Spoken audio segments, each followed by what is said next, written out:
born into riches in upscale New York just after the turn of the century.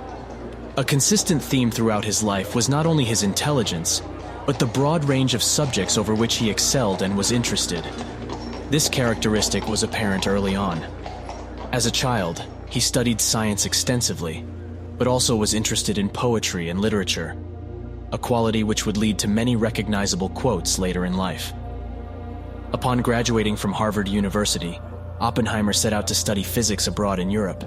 He found himself working with some of the most renowned scientists in the field. It was during this period that Oppenheimer's love for physics grew stronger.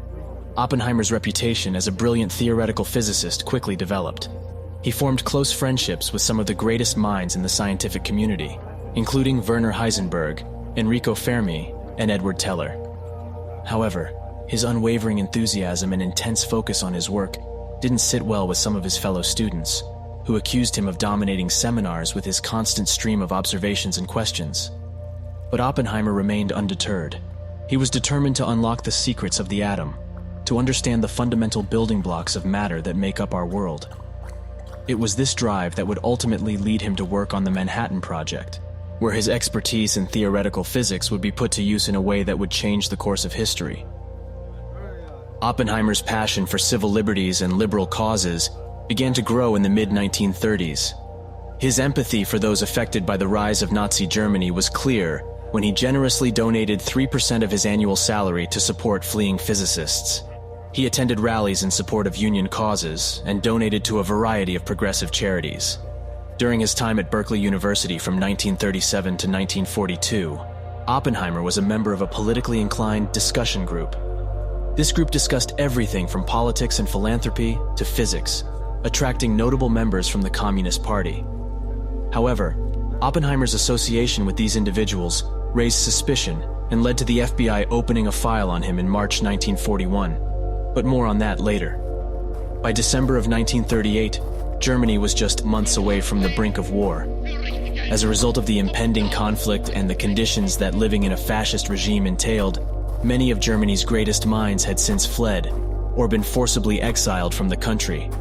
This meant that by the time German physicists Otto Hahn and Fritz Strassmann made the discovery of nuclear fission and the possibilities it may have, there wasn't a large enough scientific backing to move the German nuclear program beyond the confines of the laboratory.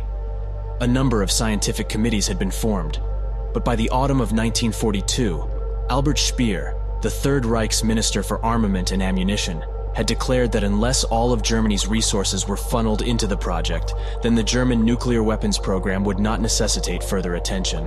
Meanwhile, over in America, things were beginning to heat up. Having belatedly joined the war effort in 1941 after the bombing of Pearl Harbor, the United States military, unlike in Germany, saw the necessity for the development of a nuclear weapon based on the findings of the German physicists.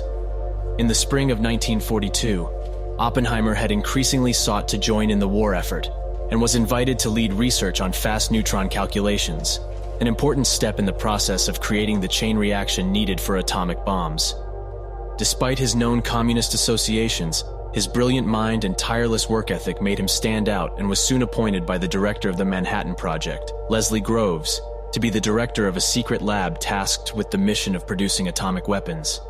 Despite the FBI file on Oppenheimer, the United States military knew that they couldn't afford to let political affiliations get in the way of developing the ultimate weapon to end the war. They needed Oppenheimer, and they needed him now. Codenamed Project Y, Oppenheimer and Groves scoured the harsh New Mexico landscape in search of the perfect location to build their secret nuclear laboratory, and on the 16th of November 1942, they settled on the remote Los Alamos region.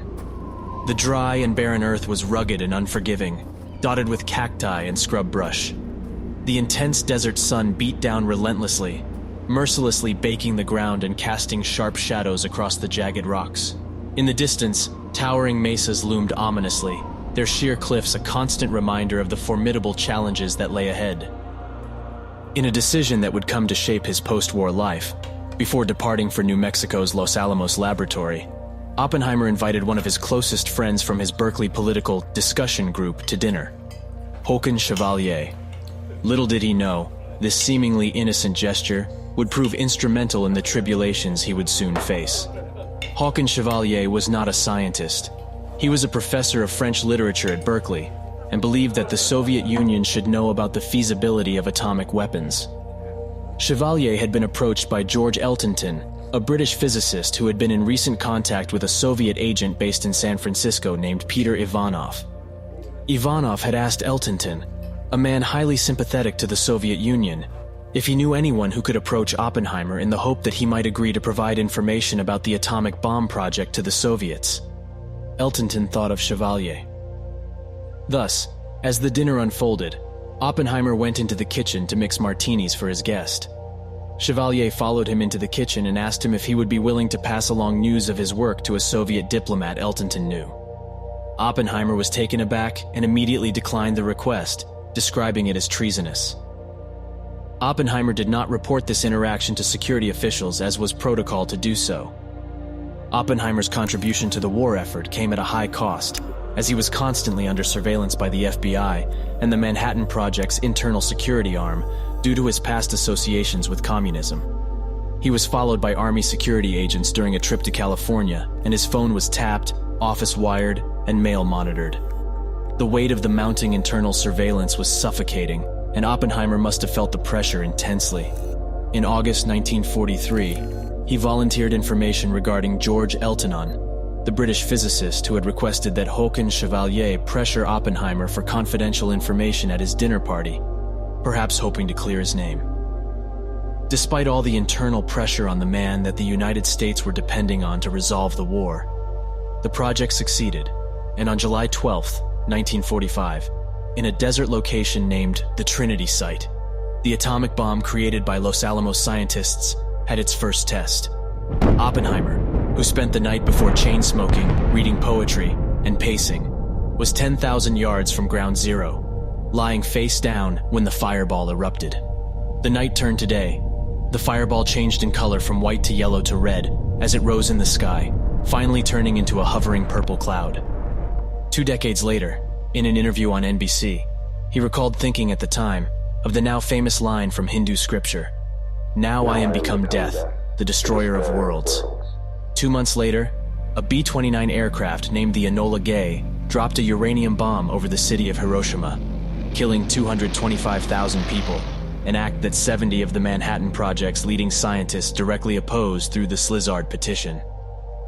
Oppenheimer's initial jubilation over the destruction of Hiroshima quickly turned to despair as the significance of what he and the scientists had achieved hit home.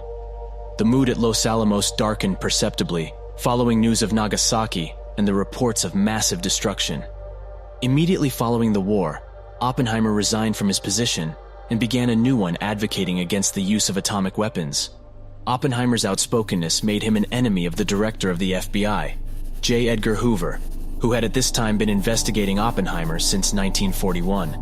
Hoover sent a 3-page summary of the FBI's file on Oppenheimer to President Truman, suggesting that Oppenheimer might be preparing to defect to the Soviet Union. Hoover could hardly have been more wrong. In fact, Oppenheimer, who was never a communist member to begin with, was growing thoroughly disillusioned with communism, as his association with the political party stretched only as far as having a few communist associates, which was far from nefarious. Following the war, the Red Scare anti-communism paranoia had begun to infect Washington, D.C. like some terrible plague, and despite all he had done for the war effort and American science more broadly, Oppenheimer became public enemy number 1 for many anti-communist politicians and people of influence. He might have emerged from the Red Scare unscathed had he not so vocally opposed President Truman's plans after the war. Oppenheimer began working for the U.S. Atomic Energy Commission with the hopes of limiting nuclear warfare in the future, aware of the advantages of the atomic bomb, but afraid of an arms race that was starting to mount with the Soviet Union. But Truman had other ideas, proposing the development of new hydrogen bombs that Oppenheimer vehemently opposed. And so, the U.S. government seized on his vague prior associations with communism, using them as a weapon to discredit him and silence his opposition to the arms race. It was a crushing blow for Oppenheimer, and ultimately led to the stripping of his security clearance by the U.S. government on the 27th of May 1954, and with it his position of political influence. The Oppenheimer decision symbolized post-war America and the stark divide amongst the social consciousness throughout the Cold War era. Two opposing groups emerged, each with a vastly different approach to national security. On one side were those who believed in building the most powerful weapons possible to deter the Soviet Union. On the other side were those who believed that developing the H-bomb would only worsen the situation, and that using such a weapon on civilian populations would be an act of genocide.